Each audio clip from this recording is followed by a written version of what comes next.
Welcome to the show. It's time to unwind with Dave B and Dave D, the best brews you'll find. Craft beer talk, it's a passion we share. From hops to malts, we're taking you there. This is Daftaboutcraft, where the good times flow. Sit back and relax, let the flavors glow. Brews, news, and views, we've got it all right. Cheers to craft beer, let's raise it tonight. Daftaboutcraft, the craft beer podcast.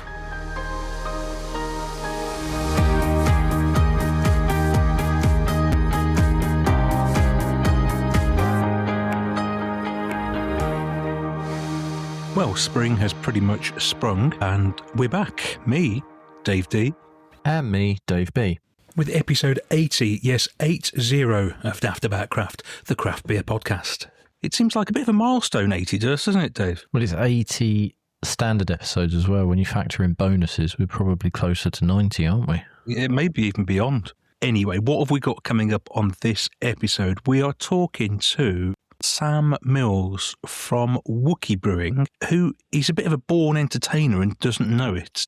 Would you agree with that? It was a very different kind of chat. Sam doesn't have a huge amount of a filter, I think it's fair to say. He's certainly very open. It was a very open chat about what he does with his brewing and just brewing in general. It was very open and very entertaining, to be fair. So we've got that coming up. And we've also got a little new feature called Booze Bargains. It's only a little snappy one, but what this will consist of is me and Dave giving you a beer deal that we've seen recently, that we've either invested in ourselves, bought the beers, or thought we need to get hold of those. So Booze Bargains, they got tried and tested, our favourite beer since we last spoke to you, and Hype or Tripe is back. Been a while, but this is a really good one. Yes, so a brewery that you would be a bit more familiar with than me, Twisted Barrel, more your neck of the woods in the sort of Coventry area. And they have done the thing which I have said previously I don't necessarily like when breweries do, which is they have a standard beer and they release an amplified version of it and then probably a less amplified version or an even more,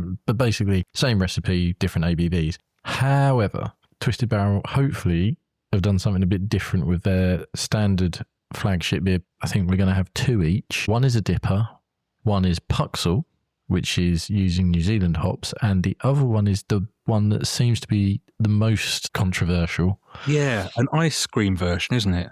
Yes, so that'll be interesting. Play it by ear. We've both got 4 beers. Richie at Twisted Barrel was kind enough to send us all 4 each, and he's also sent us a voice note explaining the process and the thoughts behind each different beer. But we're going to kick it off with what's in the fridge. Katie, my wife, has pulled me a beer. I've no idea what it is. All I can tell you is it was a can because I heard the can be opened. So that doesn't really narrow things down very much. So what I've got, very, very hazy, but not bright hazy. This is deep, very deep orange. So that doesn't look like a New England or anything. It looks like an IPA, a sort of hefty IPA. I think that's a reasonable shout.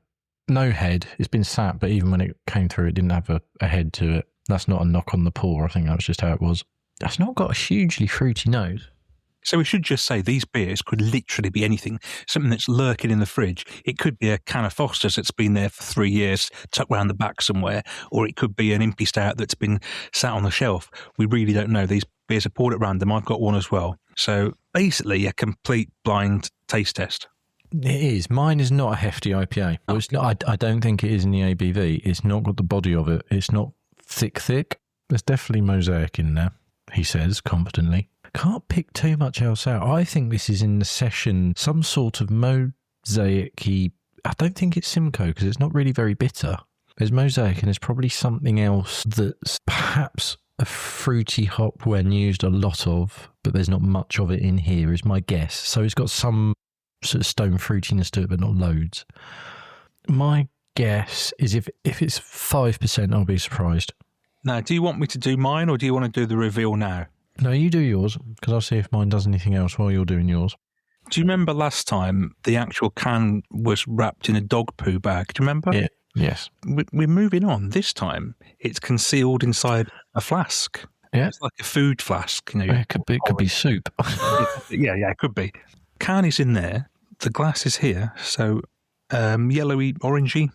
The nose. Similar looking to mine, but with a bit more body to it, I would say. For me, there's a huge apricot nose to it and a huge apricot taste to it. I think I can guess your beer, even though I've not had it, for reasons I can explain.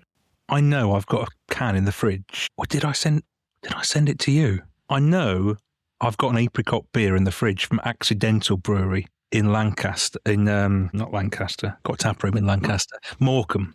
And I've had it before. I had a couple of cans of it. I don't know whether I've sent you the other one or whether that could be it.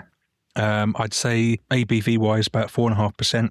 The apricot is quite strong, so I wouldn't want to drink too much of it. What do you think it is? And why do you think you know what it is? Well, I think it's that beer because you sent a can of it down to me. I knew I'd seen that can recently. I'm going to go with that. It's called Apricots from Accidental Brewery. Shall I do the reveal? Oh, it's not. Oh, you're not going to believe what this is, Dave. Oh, man. It's my wife has stitched me up an absolute kit here. Oh, no. Not Tiny Rebel or something, is it? It is. I can't believe this. It is Club Tropica from Tiny Rebel. And you didn't hate it? I didn't hate it, but I said I couldn't drink much of it. That's fair. But wasn't it interesting? That's interesting that you get apricot, because that used to be very mango passion fruit. Just looking to see what it says. Well, what it says is tropical fruit concentrate, it says on the back. So I feel a little bit dirty, Dave. I feel a bit soiled. I also feel as though I've been done up like an absolute moron. Well, it might. But fair play, because it's a very interesting test. I nearly used the word synthetic when I was smelling it, but I didn't. And now I wish. Yeah, that would have. Yeah, I could have redeemed myself a bit with the use of that word. But you didn't. You weren't falling all over it. No, no, I wasn't. And there was, trying to get you out of a bit of a hole, I would say there was a little bit of recency bias because you did just send me a can of apricot beer. So, yeah, it's easy to see why you might have gone down that route. Although, weird that that's the defining flavour you got from that, because that never used to smell or taste of apricot particularly. You know, when we did this on the podcast last time, when we did this feature, I bought 4 cans from Tesco's, and this is one of the remaining 4 cans, which has been sat at the back of the fridge since then. I feel like we did that last summer as well. Maybe the beer was so bad, it's actually fermented or something. Got better as the hops, in inverted commas, faded. Anyway, yeah, I feel dirty and hard done by. What's your beer, Dave? I don't know. I've got to go get the can out of the fridge. So the things I've got from it is I think there's mosaic in it, 5% tops. I think it's 4% something. The brewer, struggling to think I'm going to be surprised by the brewery, which is a bit of a vague answer, but I don't think it's a big craft hitter, is my guess. So 2 seconds. Dave's away to the fridge, and I'm now looking at an empty chair. He's back. Here he is. Oh, no, what is it? Have you been done up as well? It's the apricot beer from Accidental. No way. That is hilarious. You've got the beer I thought I'd got. Yeah, and I didn't really get much apricot. And I love Accidental as well. I do really love Accidental. That's brilliant. So, 5%, Citra, Mosaic, Amarillo. Okay, so you got 2 of the hops as well. Bursting with real apricot puree for juicy stone fruit vibes, and then hopped. Now, I've just tipped in what was left. You're going to get apricot now. I can absolutely guarantee it. No, I don't. I'm not going to try and it's not a knock on. I've drunk the beer quite happily. It's very sessionable. I sort of associate Accidental actually with the beer that we thought it was to begin with, those kind of really full IPAs, having had a couple of theirs before, and I love those. We need to get them on the podcast, actually. Yeah, James from Accidental does want to come on. He's on the list. He's another one who really wants to come on and chat. So yeah, well, let's arrange that. This just doesn't pop apricot to me. And we've said it a million times. It can be different palates and whatnot. I just don't get it. I get a perfectly pleasant beer, but I don't get a discerning taste of apricot or anything. I can't believe you had that. How weird. That's what From the Fridge is all about. That was fascinating. This is Daftaboutcraft. the Craft Beer Podcast. Daft About Craft. You're tuned to your favorite beer podcast. Right, we are off to the Mendips. And why, you may ask yourself? Well, we're going to go and find Wookie Brewing Company. Do you know anything about them? Well, if you don't, we're going to find out now from Sam, the man behind Wookie. How you doing, Sam? All good, thank you. Yourself? We're well. Thank you for joining us. I know very little about you. I've seen your beers around and about, but don't know much. What about you, Dave? Yeah, likewise. For those whose geography might not be as good, Mendips, we are right down in the West Country, and your beers, would be fair to say, probably don't make it as far east as Suffolk yet. Do tell us, how did it all come about? When did you get going? So we started in 2020 in lockdown. But just before that, in summer, my wife said to me, wouldn't it be great to have a local beer? And I thought, yeah, let's give it a go. So went in that night and trademarked Wookie Ale, because that was our original name, Wookie Ale. And then we started looking for how we could produce a beer. So there was that conversation, but prior to that, have you got a background in brewing? Or No. is it something you'd wanted to do, or was it just like, oh yeah, you know what, well, let's run with this idea? Exactly that, yeah. Let's just run with that. A lot of people think it might be nice to have a nice beer locally, but we don't all go and start a brewery to do it. We were in a beer garden at the time, everything happens over a beer. And a lot of things have happened since then, to bring on more ideas about other things. And my mind's always been constantly active, and my main job's not my main job. I've always done other stuff apart from my main job on the side. So it's not the first thing I've tried to get into. So there's been some other side hustles before then? Whereas, yeah. And it's just gone on for 5 years. Is this the longest side hustle you've had so far? It is, yes. Yeah. So you had this great idea. How did you turn the idea into a reality? Well, I teamed up with a friend of mine at the time that we used to drink together in Wookie Hill. Everyone knows Wookie Hill. They'd been there as a kid. And we went to find a contract brewer, essentially. I can tell you who they were because they're not around anymore. It was Dawkins Brewery in Bristol. So we spoke to those guys, got some tasting ideas together, decided that we'd like a nice pale ale that doesn't leave a bad aftertaste in your mouth. At the time, I was a smoker, and if you smoke and you have a drink of beer, it normally leaves a bad aftertaste in your mouth. So we're just trying to find something that didn't leave a bad aftertaste. You wanted a beer just for you, didn't you? Beer just for us, yeah. We found a beer that we liked, and essentially it was from another brewery. We went to the Dawkins Brewery, and they said, yeah, we can produce something similar to this. A little bit less strong. We wanted it to be more sessionable.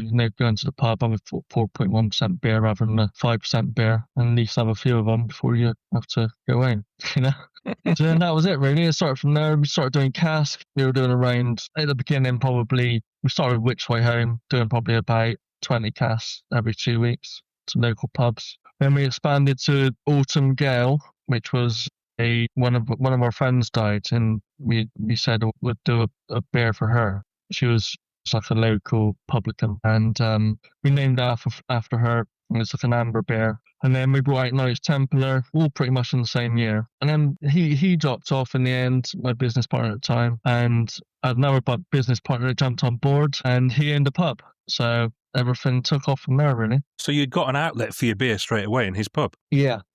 So he's the landlord of the Ring of Bells in Wookie. I don't know if you've heard of it. We haven't, but what I do know is that is very handy when you've got somewhere for your beer to go and you don't have to find other places to sell your beer. So over what period of time did you have these different beers? That was in the first year?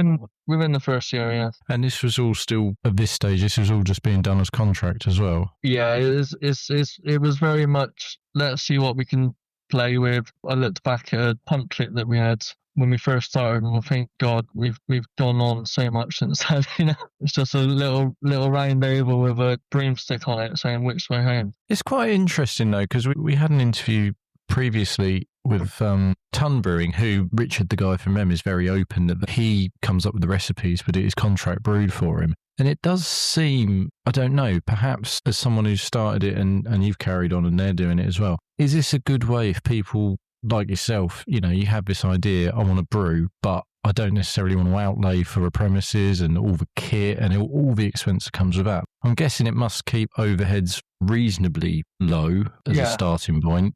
It does. I got a friend, it's a brewer. His business was called Gert Lush. Obviously, that's a Bristolian term. He was producing beer locally, but in the end, he couldn't afford to sell it for the price he wanted to sell it for. Pubs won't pay for it. It's ridiculous prices, really. 50 litre, 110 quid. But I suppose but he's got he had the problem of he's done it all himself and he hasn't. Yeah. He's got to make his money back because of how much he's had to put into it. It was small, probably the same as us at the time, but the cost of the ingredients, the overheads, the time to brew it, it wasn't worth his time. You know, he was delivering to a local pub called the Sheppy, and his beers were amazing, a bit like wild beers were really when they first started. He was exactly the same, but he was outpriced on the market. It's hard, isn't it, when you've got all those overheads and then you're trying to sell to places and the places you're trying to sell to want to keep all the prices down as well. It's a merry-go-round, really. It's difficult at the minute, actually. It's really difficult at the minute.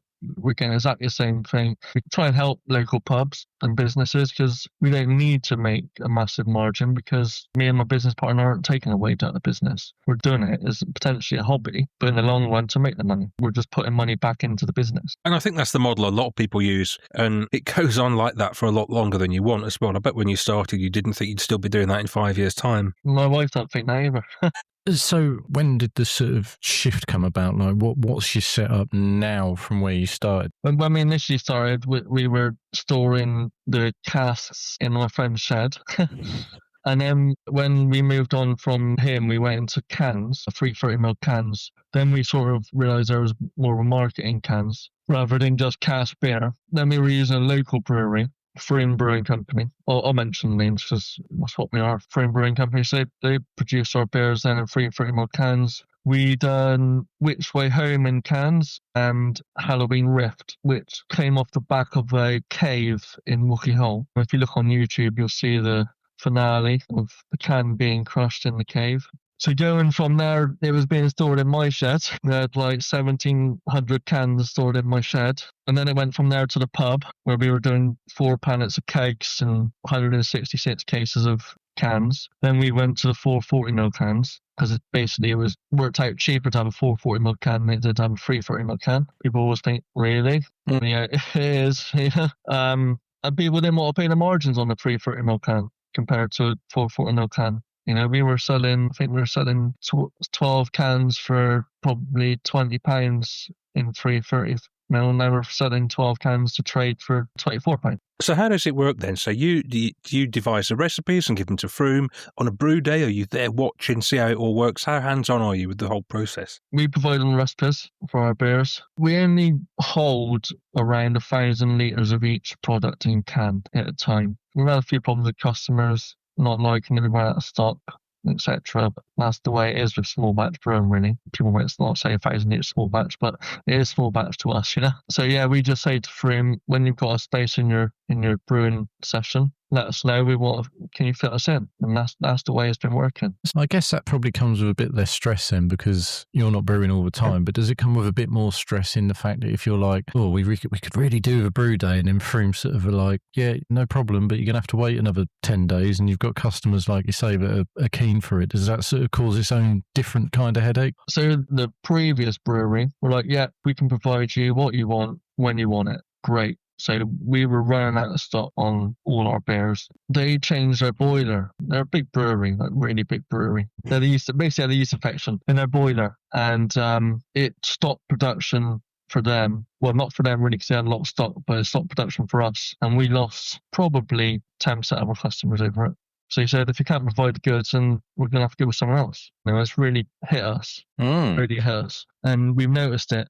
But now we've got everything back in stock, but we realised last year that when we weren't getting the stock we needed to bring in a cider. Because you now produce your own cider as well. That's correct, yeah. Well, again, we contract that as well. But we will get to a cider, but it is worth saying we're talking a lot about the beer process, but not necessarily the beers themselves. I haven't opened my can of Luna yet, but I have just finished my can of Which Way Home, and I very much enjoyed it. I can see what the premise was. Now you explain with that aftertaste of not being bitter or anything. Yeah, we've tried to keep all our beers sessionable. People always say, oh, why don't you bring out a dipper, or why don't you bring out a really strong hot beer? I'm like, that's not what people around here want to drink in the pubs. Well, it certainly comes in as a sessionable beer. Is it the area you are in or people are brewing? Would it be a bit chalky at all? Because it does taste slightly. Is that slightly? The water is very hard. Yeah, that does come through. Not in a bad sense, but you can tell. I sort of You just want picked lime up. scalp? Come here. All over the taps. You got nice chrome taps. They'll be not chrome, they'll be matte. Have you had your Which Way Home as well, Dave? I have. So this is the one with the original pump clip was the broomstick, yeah? That's correct, yeah. Yeah, I've had it. It's nice. It's very sessionable, isn't it? When I poured it out, it seemed to be quite clear, but now it isn't. When you first poured it, it was really fizzy.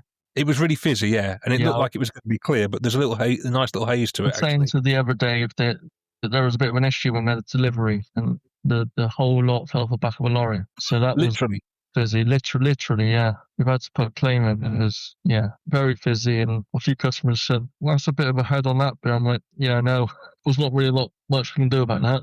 Apart from keep it cold and hopefully it settles down. I wouldn't have been able to tell it had fallen off the back of a lorry. So the other beer we've got is the gluten-free beer, Luna, isn't it? Yeah. I think you've got the old version of the can. Oh no, you got you got a new one. Yeah, that's right. So have you had a bit of a rebranding in recent times then? Basically, the previous person that we hired came up with the idea, let's be supernatural. Supernatural meaning at the time we're vegan, and supernatural being we're in Wookiee Hole, which everyone knows is Wookiee Hole Caves. So that was put below Wookiee Brewing Company between the Wookiee Brewing Company and W. Yeah, I see it. Yeah. A lot of customers said, I love that supernatural beer, and that was the name. So they used it on Untapped as, supernatural great beer. But all the other beers were called supernatural as well, essentially, to them. So we had to change that a little bit and just move it down the bottom underneath the name of the name. Yeah, don't confuse people. Yeah, it did confuse quite a few people. I'd say what's really refreshing just talking to you, it's a real honest, open insight. You wanted to brew a beer that you could drink at home, and this is how you done it. And like, it is warts and all. Like, you know, people I think would not forget, but wouldn't necessarily know about. What else have you sort of managed to find along these 5 years? It sounds like you've managed to find out quite a lot already. Luna was brought out based on, well, we pretty much come up with most of our ideas driving back from the first brewery that we were originally, second brewery we were originally with. And the name sort of just stuck. So we tried to link most of the names with Wookiee Hole or within the area of Somerset. So Serpent the Axe, I don't know if you looked at our website, but Serpent the Axe is basically a legend of the conger eel. It was a 30-foot conger eel that lived in the caves many years ago. So we named Serpent the Axe based on the Axe River, basically. It's more of a subtle beer. A lot of people say it's like more like a lager than a pale ale. It's really refreshing, but if you want an easy drinking beer, it's like 4%. Yeah, and it's got Pioneer and Aurora hops in it. Yeah, I noticed on the back of Luna we've got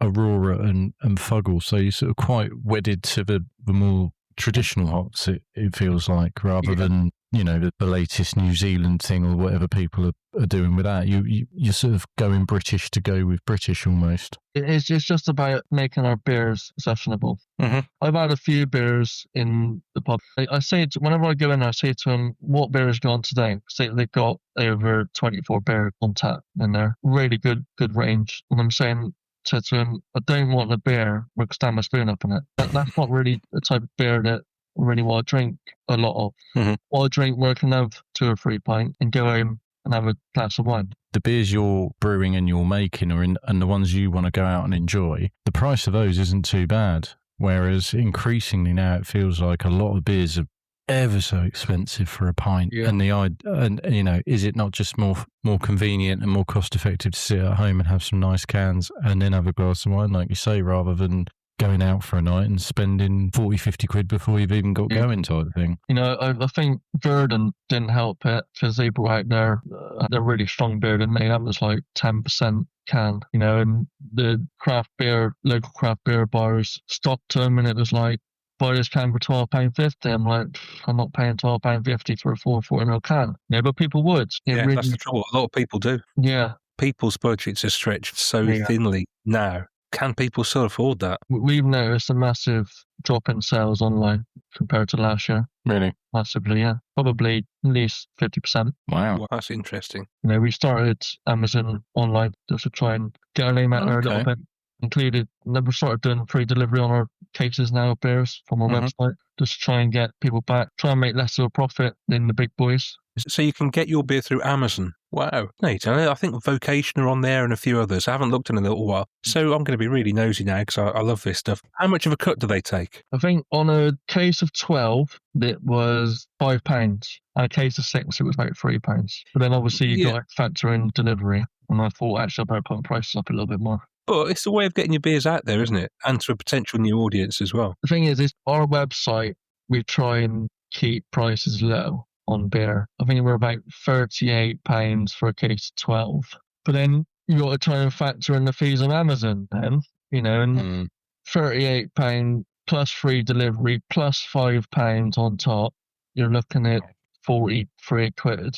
Will people buy off Amazon 43 quid? Or will they come to your website and pay 38 quid? But obviously they won't find me on my website if they don't know me. Yeah. No. It makes sense to explore it and see if it sort of brings in. Obviously, that's been a bit of a hit. Has selling to trade and that in the local area, is that still... That's still level, yeah. Good. Do you feel like now, 5 years in, you are sort of an established bit of your local area? Yeah, we've sort of taken a different route, really. In the last 6 months, we've taken a different sort of route into how we do things now, because I don't want to give away any secrets, but it's very hard to try and go to all these different pubs and bars and say, will you buy my beer? They'll be like, why do I want to buy your beer? I can buy this beer for this price. So we took a different stance on the way we sell beer to them now. So we try and go in and say, we can produce you a beer that you want out of maybe 6 or 7 beers that we can give you to try. And we'll make this beer for you. And we'll brand it for your business. So we've got Hot Fuzz. Have you heard of Hot Fuzz? Or one of our beers, which is in the Crown and Wells, which is obviously famously named for the film Hot Fuzz. They stock that, every week, take 4 kegs off of us every week. It's the best-selling beer in that pub. So effectively, these are sort of white label beers then? These are your beers masquerading as the venue's beers, if you want. We don't use our beers as their beers. So none of our beers are their beers. Right. So you'll manufacture one especially for them? That's correct, yeah. That's a clever way of doing it. We don't want someone to go and try one of our cans and be like, oh, that's the same as that. So we've got Hot Fuzz in the Crown and Wells, which is typical the Wookey Old Caves on draft and in can. It's an easy way for them to promote themselves in the beer industry. Yeah. So how many different venues like that are you providing bespoke beers to? So at the minute we've got Crown and Wells, the White Hart and Wells, which is Hart's hops, the Ring of Bells in Wookey, called Ringmaster, which is typical in Wookey Old Caves. But that is guaranteed income every week, every month, isn't it? Yeah. We've got potentially another one coming up. We're not quite there yet with them, but we are in talks. I'm sure other people do it, but probably you don't necessarily know so much. But that is clever selling point of making sure, like Dave says, of getting income in all the time, but not having to not do as much in a way. But it's difficult, like I said, difficult to sell beer to a pub that says, why would I buy your beer for £110 or £120 for a 50 litre when I can buy this beer for £100 for a 50 litre keg? And that's a problem that so many breweries face at the moment, especially when bigger breweries will sell them a cask for 70 quid, That's another problem we've had, trying to sell pins in casks. We recently went from £93 a cask to £80 a cask. £85 a cask, And there'll still be people doing it a fair bit cheaper. There is. I've got prices on all the breweries around South West, because I know, obviously, we're business partner Ring of Bells, so I know there's prices, and you think, how can a business undercutting you when I'm trying to do it to help pubs, how can they undercut me? Now, well, we should talk about the cider now. You began the cider, and that came about basically as another revenue stream then. Yeah, it did, yeah. It was a funny point, really. Again, we find, similar to now, really, October, is a lot of drop in sales, people not spending, pubs not buying, people aren't going out, and you think, well, how can I keep paying my bills, Obviously, my bills are a bit different to most breweries, but we sort of pay rent on the unit that we rent for the kegs, still bills to pay for advertising, blah, blah, blah. And you think, where's it all going to come from? It's not going to come out of my wages because I can't afford to pay out my own wages, We thought, let's go and see an apple picker and see if we can make some cider of them. And obviously, it's not easy to try and go to a cider maker and say, can we steal some of your apples for you to produce for our cider? But one did come up, and I can't really say who they are. They said, yeah, but you can have some of our apples and produce some cider for you. Obviously, contract brewing in beer is quite widespread, but does that happen a lot in cider? I'm not sure if it does, to be honest. I think there are a few companies that do it, and it's pretty obvious that they do it. Obviously, I can't really give away the secrets, but it's noticeable. But yeah, we just went to an orchard and spoke to a cider maker, and they said, we can provide you some of our apples and produce some cider for you. So that's what we did. And then it's got a little bit bigger, and then we went into fruit cider. So it's the same apples, but with some fruit on top. And how's that going? I'm going to guess that's going pretty well. It's funny, we had a very good contract with a company, a pub, and they were selling 100 litres a week of our fruit cider. And then a big company came along and said, right, you need your refrigeration unit fixed. We want 2 of your lines. Kicked us out. We couldn't pay £6,000.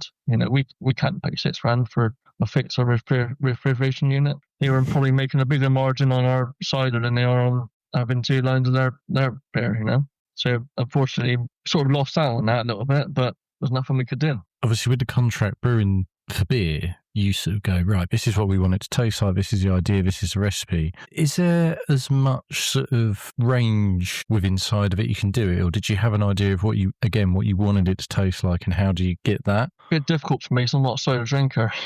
I get really bad indigestion if I drink cider, so I left that to my business partner. He's a cider drinker. We wanted it to be better than the well-known brands that everyone knows from Somerset, because it's not what everyone thinks it is, let's say. We just wanted to make a real cider, medium to dry, but a little. It's got. I don't know. I think you've had some cider, haven't you, from us? It's a medium. Some people say sweet, but to me, it's a medium with a tart dryness. How do you feel about people putting ice in your cider? Never seen it. Never seen it. It's a massive thing now.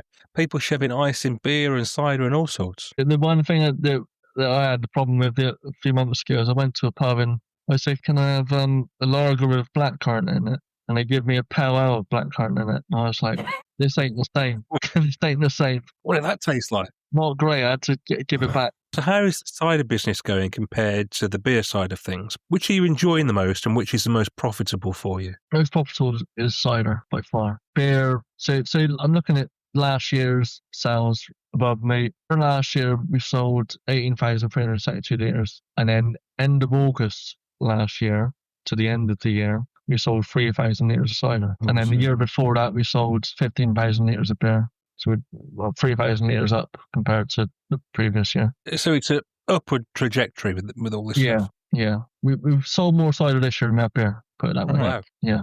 So what does a keg of cider sell for? This is a funny one, actually. We've undercut most of our competitors. So we sell a 50-litre keg of cider for 85. We do our blackjack for 81, obviously expat. But blackjacks came about essentially from, I don't know if you knew about it back in the 90s when you had dry blackthorn. My blackthorn, yeah, I remember that. Mm-hmm. So back in when I was young, and people always go into a pub and ask for a black on black, which is blackcurrant and blackthorn. So we made a slight name change on Jack cider and it's called it Blackjacks, based on black on black, basically. Blackthorn, what blast and pass that is? I was suddenly reminded of that, and woodpecker as well. So are you tempted at some point down the line to get involved in the brewing side of things yourself, or are you going to keep on with the contract brewing? It's very definite. I'm more of an A to B person. I like to wait for things to ferment and to produce and have to clean up everything so perfect. It's a lot of hassle, let's say. My mind doesn't work like that. I want things done now. And if I'm going to do something, it needs to be, well, obviously it's taken a long time to get from perfect, but, I'm more of an A to B person than a A to B to C to D to E. The more you talk about the process as well, I can completely understand why you wouldn't want to have a brewery and do it the way you're doing it. It makes so much sense. You see a lot of breweries go under, it's such a hard business.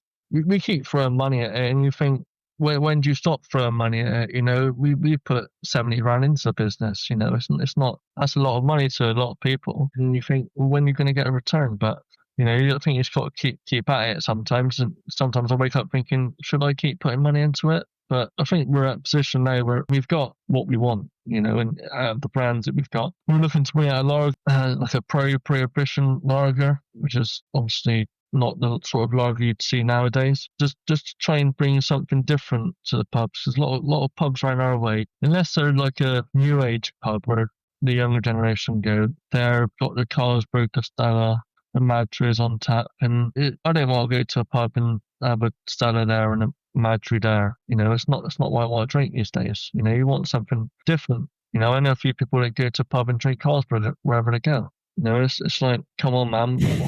What times do we live in? 3.4% lager. Might as well do that out. Yeah, it's a weird thing, that, isn't it? Each to their own, though, but it's not for us.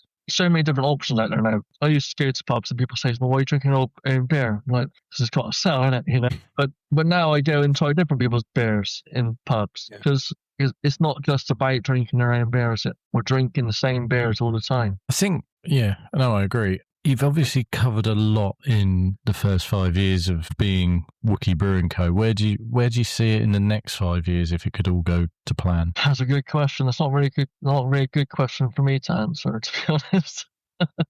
I'm never good at questions like this on the spot. We've looked into crowdfunding recently. We've looked into getting our own venue that we can host events in a bar and do like DJs and food events. And we attend a few events. Obviously, that's everyone's dream to have their own bar and events venue where, there's a few brewers that we look up to that have their own events venues and have their own DJs, and that would be fantastic to be able to have a venue for the local people to come to. And it's different to go into the pub. Again, it's difficult.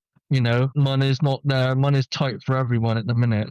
And obviously, unless the government start putting their weight, people aren't going to start coming out, are they? And that's the difficulty at the minute. People aren't spending in the pub. No. People are spending in the pub, which they can't spend because they ain't got the money to spend. I find it difficult working a full-time job and doing this job to spend money in the pub because the bill's going up, the tax is going up, the VAT's going up, all the bills are going up, and no one's got any money left over to go to the pub or go to the local deli and buy a can of beer for £12. But if people do want to get hold of your beer, they can go to Amazon, as we've found out. Give us your website details. So we've got a domain called wookiebrewingco.co.uk, or the main direct address is wookiel.co.uk. Get some merchandise from our website. We've included sports bras for women if they want to go to the gym. Wookie Brewing Co. sports bras. Wow, I've never heard that before. That is the first time the word sports bra has appeared on this podcast. It's not just for the men. We got sports shorts, football shorts, if you want to play football, whatever. $19.99. T-shirts, hoodies. We're just trying to include everyone rather than just having a T-shirt for sale. And check out our YouTube channel. Well, Wookie Brewing Co. Excellent. Thank you very much. How was that? It was all right, wasn't it? I don't know, hopefully. Daftaboutcraft. We love to mix it up every now and again and have a new feature. We've got one. It's called Booze Bargains. We were going to use the name the other way round, but we thought we might get told off for copyright infringement and whatnot. Yeah, so Booze Bargains it is.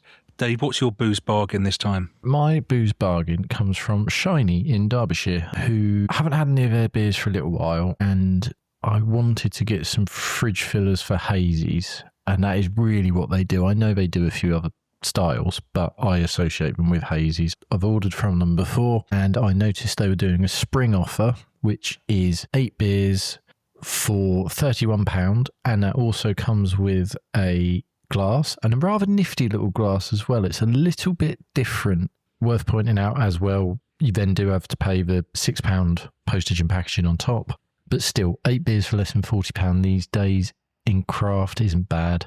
And the beers I'm working my way through, but they're all very nice to drink. Solid beers, aren't they, Shiny? Yeah. I saw an offer recently from Modest in Northern Ireland, and they'd got an offer where the postage was free. So I thought, yes, a bit of free postage, it's always going to pull me in. So went and filled a box up with 12 cans, 12 different beers, which is pretty good, isn't it? Not many breweries have 12 different beers. And then I noticed if you sign up to the newsletter, you get 10% off. So I think I ended up getting 12 beers for less than 40 quid, I think it was, which is tremendous. That's really good value. There's all sorts of styles. One I had the other night was a brown ale brewed with Nelson Sauvin and Motueka, which was really interesting. But yeah, Modest Brewco from Northern Ireland. Have a little look, see if they've got any offers on. Even if you can't get the free postage, the 10% when you sign up, and a lot of breweries do this, and the beers are reasonably priced to start with, so it's well worth a look.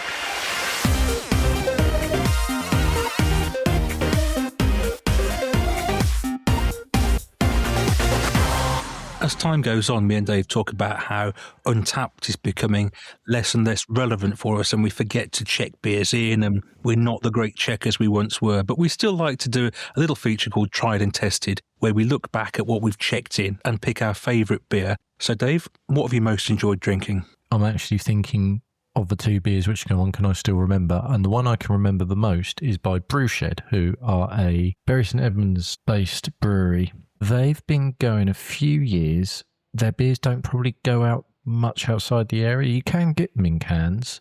And they were quite big. So going back 8 to 10 years ago, I sort of thought, oh, these guys, they're really getting on with it and doing different things. And they were. And then they seemed to change tack a bit. And I lost a bit of interest in what they were doing. And then went to Bury St Edmunds a couple of weeks ago.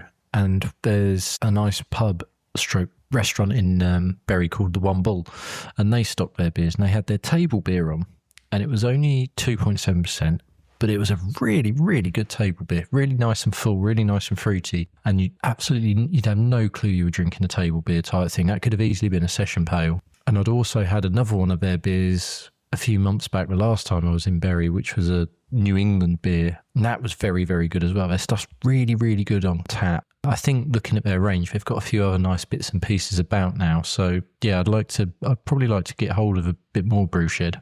I'm going the other end of the spectrum with a 10% beer from our old friends Durham Brewery. They crop up every now and again on the podcast because, well, I found this. I kind of forget how good their beers are, and I'll see one lurking in the fridge or on a shelf, and I'll think, I'm going to have this. And this was just a few nights ago. I saw Redemption on the shelf, and I thought, I'm having that. I'm having that tonight. And it's a 500ml bottle, 10%, cracks it open. Their beers are so good.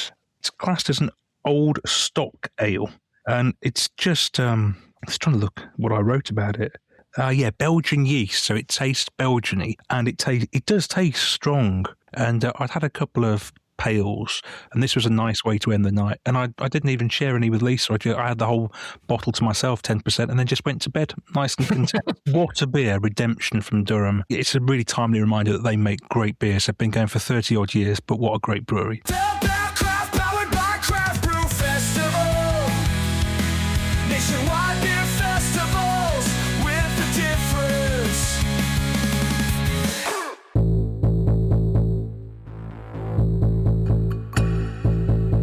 And now it's time for Hype or Tripe.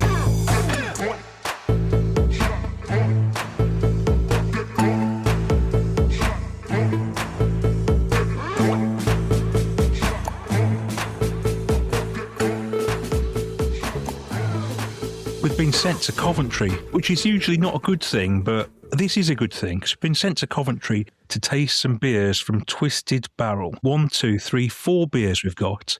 They're variations on the original flagship beer of theirs called Pixel Juice. So we've got the original Pixel Juice, and then we've got Pixel Shake, which is a ice creamy, shaky version of it. And then we've got Puxel Juice, which is a New Zealand twist on it. And then we've got Megapixel, which is the double IPA. Dave is going to have the original and the amplified Megapixel. I'm going to have the two in the middle, probably the other two as well. I've been to Twisted Barrel a few times, had plenty of their beers, but you probably haven't come across their beers so much because they don't get out that far. No, I should have a look on Untapped and see if I've ever had any of theirs. I think if I have done, it will be thanks to you sending me some, and I've certainly never had Pixel Juice. I don't recognise it at all, so I'm excited to see what the beer that's birthed the other beers, if that makes sense, is like. Although I did say at the sort of top of the episode, I don't love it when this is done, but I am hopeful because it looks like they've taken their time and actually thought about doing something different rather than just, we'll do a normal version, we'll do a dipper and a tipper. Just before I crack my can, I can confidently say never had a Twisted Barrel beer, so It's nice to break new ground in a different feature. Well, it's worth saying that 3 of these 4 beers have got Citra and Mosaic. The Dipper Megapixel is Citra Cryo and Mosaic Cryo, so amped up Citra and Mosaic. And then the New Zealand one has, as you would imagine, New Zealand hops and the classic combination Nelson Sauvin and Motueka. So Dave has just opened the original Pixel Juice, and I'm going to have a little bit as well. Why not? Okay. Does exactly what I would expect a Citra and Mosaic juicy pale at 4% to do. That's absolutely fair, isn't it? There is nothing wrong with that. It is a lovely beer. It could be brewed by anyone, and I don't mean that in a derogatory manner. It's a classic hop combo. You'd be disappointed if you've messed it up in this day and age of craft beer now, because you shouldn't be. And they haven't. It's very nice. I now need to know what else is going to be going on, because this is very drinkable beer, and I'll finish my bit of what I've got and come back to it, but I'm going to have to crack on with that dipper sooner rather than later. Excellent. Well, let's go Pixel Juice, which is the New Zealand take on it, with Motueka and Nelson Sauvin. So I would have thought Nelson Sauvin will be doing the work of the Citra, and Motueka should be doing the work of Mosaic, would be my guess. Yeah, let's see. I'm expecting the old sweaty socks aroma. Let's see if we get that. Actually, it does smell actually as though the Nelson's been used quite sparingly, which is nice because it's not overly onionified and sockified. See, that's interesting, because I would have thought you'd get more earthy Motueka, and I like Nelson Sauvin because when I taste it, I get quite gooseberry, grapey, vinous, or however you pronounce that word, rather than the sweaty bit that you get. I know what you mean with that, but I don't get it as much. Earthy is a good way to describe that, actually. Okay. I don't dislike that at all. And it's obviously, is it a big enough departure from what you just had? Yeah, it is. It is. I can see the similarities between it, but it's a little bit fuller. There's a little bit more going on, which I think you'd expect with those New Zealand hops. I like that. It's a little bit more challenging to drink than the flagship, which you would expect it to be. Yeah, I think the biggest compliment I could pay Pixel Juice is if we'd have done this in the afternoon and it was sunny, or we'd have done this, I don't know, out and had it actually on tap, it had gone down super quick, because it's just very easy to drink. Right, he is so eager to get this dipper open. This is a good question for you. When did you last have a double IPA? Can you remember? It wasn't very long ago. And the reason for that is I ordered some beers from Amity when I finished doing Dry January, because I was desperate to get some beers into the house. And Amity had a good range, and I've enjoyed them. And they also have their flagship beer is called Boat, very similar to Pixel Juice, actually. And they'd done a release of Boat, Bigger Boat, Even Bigger Boat. So I had all of them, and they were all nice. And funnily enough, Even Bigger Boat, which is the tipper, very nearly was my tried and tested, because I did really enjoy that. So it's not that long ago that I had a dipper, and I'm actually weirdly coming back around to having dippers and things. I'm not too worried about session beers, as in the sense that I really like them still, but I'm also starting to sort of, when it's an 8% dipper and things like that, in a can and everything, I'm up for it. We've talked at length about this, but the price of what that would be in a bar at the moment still makes me balk for the most part. I see, just talking about the tippers, the Cloudwater recently had a Quipper. Well, I haven't seen a Quipper for a long time. When I think of a Quipper, I always think of Polly's, because I feel like they were the sort of first. They did, yeah, they did, in that black can, didn't they? That was a Quipper. And then Northern Monk did one, which was absolutely foul. Do you remember? Yes. Oh, I do. I think did we do it on... We definitely drank it together, whether it was on the podcast or not, I'm not sure. Oh, I did not like it. Right. To be fair, this is poured out very nicely. Really nice and full. Nice head. Quite a big Citra nose, actually. So that's got the Cryo Citra and Cryo Mosaic, which are generally much fuller, gives you much more flavour on the nose.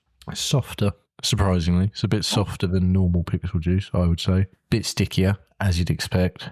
The Mosaic... I'd say the Mosaic is actually the same, even though it's Mosaic Cryo to normal. The ratios feel similar because it's not that bitter. It is different. Second sip, it's actually got a bit more Mosaic on the back end. It's definitely got a bit more heft to it, and you can feel that. These beers, the two that I've just had and yours, it sounds like they're doing a good job. I like so far that they feel thought out. It doesn't feel like a lazy brewing. Because it's worth saying when breweries do these variations on the same beer, like you touched on, we always think it can be a little bit lazy if you're not careful. Or like, oh, what should we do? Oh, I know, a 4%, 6%, and an 8% version of the same beer. But nobody usually makes an ice cream version of a flagship beer, do they? No, it very much feels like ice cream beers have had their time, so it's an interesting choice. I would say just with that, when you mentioned the 4, 6, and 8, the last one I can think of so far that is going the same way where we did this and were suitably impressed was Boxcar when they did their milds. R.I.P. Boxcar. Such a shame. Very good brewery. They were the ones that taught me that a mild can be really good. Yeah, but that series was very good because it did. Every beer was that bit different. And so far, I'm content. The 2 beers I've got are suitably different. But I think the ice cream one is going to be the... Well, I've opened it, and I don't get on that well with ice cream beers. I don't really like them. And I've opened this up, and I poured it out, and I gave it a little sniff, and I thought, oh, God, I'm not going to like this. It smells... Is it vanilla-y? Sweet and candy floss. I've got candy floss, a sweet smell of candy floss at a fair running around. That's the idea I've got in my head. But it doesn't taste like that. If you sort of hold your nose when you drink it, it's actually really quite nice. It's very full, fruity. I quite like that. How does it differ from the others? It is very creamy. Okay. I guess there's more oats in here than the other ones as well. I do love it when breweries use a lot of oats in their beer, and that I do. For me makes such a difference, and you can tell. Do you know what? This is ridiculous. What a weird episode. Of the 3 that I've just tried, so the original, the Puxel, and that one, I think that's my favourite. I'm surprised. I mean, of the 2 I've had, don't know. I'm going to go back to the original in a minute. I don't dislike either beer. I haven't decided which one I prefer more yet. I'll just read you the description that it says on here of this beer, actually. So it says, a variation on our Pixel Juice recipe, dialed up with extra oats and vanilla for a smooth, creamy body. So it doesn't actually say it's an ice cream beer. It doesn't actually say it's an ice cream pale as such. Is it more of a milkshake one? Yeah, I don't like that. I don't usually... Milkshake beers, milkshake IPA, ice cream pales, they never really do it for me. But I'm always happy to try them and be persuaded. Just the idea of them, I think I don't like them. I must have had some at some point in the past that I didn't like and they've really ingrained themselves into my memory. I don't know how you would drink a lot of them. No. You see, this is quite subtle, though. That creaminess is, while it's there, it's not huge, but you wouldn't want to be downing pints of it. No, I could imagine it might get a little bit sickly. What percentage is it? 5.5. Okay, because that was the other thing I always had a little bit of issue with those milkshakey ones, is they'd come in at about 6%. They'd be strong enough and they'd also be sweet, and it just got a bit unenjoyable after a while. Yeah. So I think, why am I doing this to myself? But I don't feel that with this. So that makes it a winner, actually, because I don't feel that. I think if I'd have had that beer blind and somebody said, what is it? I think I would have got plenty of oats from the creaminess. I think you'll be quite pleasantly surprised when you try it as well. All round, it's thumbs up so far. Why don't we hear from Richie, who is the main man at Twisted Barrel, and he's going to tell us a little bit about each beer and how the series came about. Hello everyone at Daftaboutcraft. This is Richie here from Twisted Barrel. I'm just getting in touch because I hear that you're going to be doing a talk about and a tasting of our Pixel Run series of beers, so giving you a little bit of insight into the beers and the thought process behind them. If anyone is familiar with us, they'll probably be aware of Pixel Juice. It's our best-selling hazy. When the hazies first came out, 7 or 8 years ago, Pixel Juice was a kind of regular one. But everyone fell in love with it over time.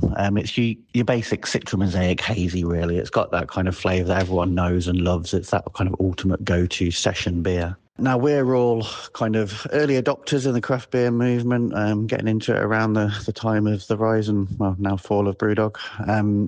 So we remember the early days, the excitement around releases like the Cannonball Run. And we've gradually been building up to something akin to the Cannonball Run for a long time now. It's been a long gestating idea, but we felt that now was the time to plunge in and go for it. So we chose Pixel Juice, as mentioned, because obviously the hazy style, very popular. People love it. It's always good to base it around one of your best-selling beers to generate that interest. We've always wanted to take the Pixel Juice recipe and mix it in with some kiwi hops. And we're finally at the point now, post-COVID, where we've used up all the hop contracts we had. We've been free to experiment with some new hops and been using kiwi hops a lot over the last year or so and pretty much fell in love with them. So it was a no-brainer to do a different version of Pixel Juice, same beer, but with different hops and go for kiwi hops. The name for that one is Pixel Juice. I spent about a year or so living in New Zealand, and it's always funny being a Englander living in New Zealand and watching them slaughter the vowels every day of your life. You come back talking like it, it's great. So it's just kind of like a bit of a tongue-in-cheek reference to my time there where they love to mispronounce their vowels. But yeah, so we've got the Pixel Juice, which is a Kiwi version of the original Pixel Juice.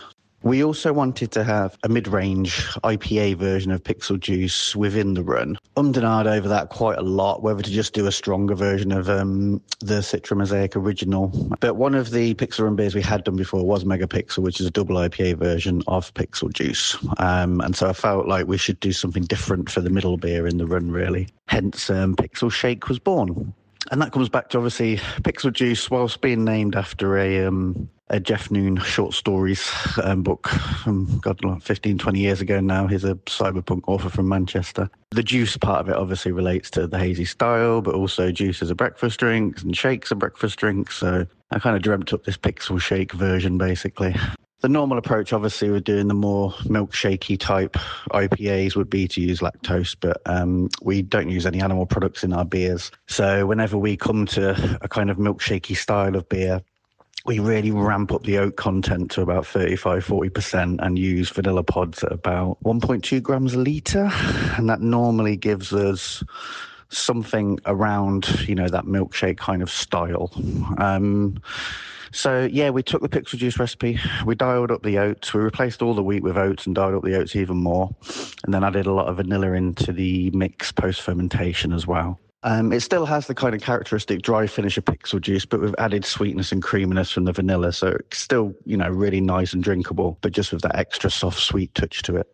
The final beer in the run is Megapixel. Like I say, the only one of the trio of new beers that's actually been around before. We did Megapixel about 3 years or so ago, I think, as a bit of a Christmas one-off. And since then, it's been pretty much our most requested beer for a rebrew. Takes everything about Pixel Juice, doubles it all up. The hopping rate's actually more like about 3.5 times the rate of Pixel Juice, given that it's cryo hops in there as well, which are generally around 40% more oil content than the regular T90 crops that we use. Basically a big, much softer, much sweeter, much stronger version of Pixel Juice, really. Still really, really drinkable for the ABV. It sits at 8%. But yeah, a lovely one to finish off the run, really. And we guarantee you after a puxel, a shaken, and mega, you should be feeling a little bit tipsy by that point. But anyway, yeah, that's the Pixel run. It is available on our website at the moment. So we popped up a little discount code for anyone wanting to jump on there and give it a try. If you use the code DAFT15 at checkout, that should get you 15% off if you want to try the Pixel Juice for yourself. So thanks for trying the beers, guys. I hope that everyone enjoys the podcast. And if it's your first introduction to Twisted Barrel, thank you for listening about us, listening to the guys talk about it. And hopefully you'll get a chance to try our beers. Cheers. Big thanks to Richie there, who I've been told juggles 1,000,001 things while trying to run Twisted Barrel. It's pretty much Richie doing everything, as we hear so much. Yeah. So fair play. And actually, to bring out 4 beers all at the same time can't be easy, can it, when you think about it? Probably not for tank space and everything as well. And also to make 4 suitably different beers as well, which does seem to be the overriding thing. But we are happy that you had your standard beer and you've done 3 variants on it, but they are all different. They all taste substantially different, don't they? So I'm very happy with that. Yeah, I think purpose of a feature, hype or trope, I think in terms of the brief, it's hype because it's been met, hasn't it? Absolutely. I definitely recommend getting a set. This has been a really useful exercise in having some beers from a brewery that you don't hear that much about. I feel as though there's some breweries out there, Dave, that they're kind of fashionable. And, oh, look, so-and-so's got a new beer out, I must get that. And there's other breweries that aren't quite so fashionable. Some people are really at the forefront of everybody's minds and they're really fashionable, but there's a lot of other good people that people don't know about. And I feel as though Twisted Barrel maybe fit into that category. I think there's a lot of breweries do fit into that category because, unfortunately, a lot of those big breweries get to dominate the marketplace and put all their beers in front of everyone, which isn't as easy. And then you're sort of bombarded with the same faces. And don't get me wrong, some of them still make very nice beers. Some of them do not. And it's a shame that they're still taking up a lot of space. And others can't necessarily break in because it takes a lot to get there. And as we've sort of said when we're talking to people, it probably feels like the best model to be working as a craft brewery in 2026 is to have a really good local following, have a brew tap which is well attended, and you don't necessarily need to worry about national shipping and things like that. Yeah, you're probably right. I mean, I know Twisted Barrel do very well in the Coventry area. Their tap room is bustling, it's a great little space. You go in there and the brewery's to the right-hand side and they've got all your tables and stuff in front of you and some space outside. And, it really does attract a really good local crowd. But I just feel as though some breweries need a bit more love. They don't get enough love, and this, for me, is one of them. Daft About Craft. Well, that is just about it for episode 80 of Daft About Craft. We will be back during April with the next episode featuring a brewery that is officially a Pico brewery, 65 litres. They're about to increase their capacity to 300 litres. Deadweight Brewing Co. from Nuneaton in Warwickshire. Their beers are very, very good, and you can hear us sample those as we talk to the founders, David and Dale. So join us on episode 81, and we'll see you soon. Cheers. Daft About Craft, the craft beer podcast.